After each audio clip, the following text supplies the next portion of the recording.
Open the door! Door, don't open. We're gonna break the door. Drop the knife. Drop the knife. What were they going to take her for? What did you have? You breached the door. It's a water jug. You don't shoot. So now what? You have nothing. You have because those critical questions weren't asked.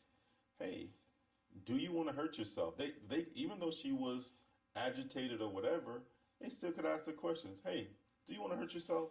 Have you been eating? Are you? She was clothed. You know, are you taking care of yourself? Like, there's some critical questions that needed to be asked in order for this to continue to play out.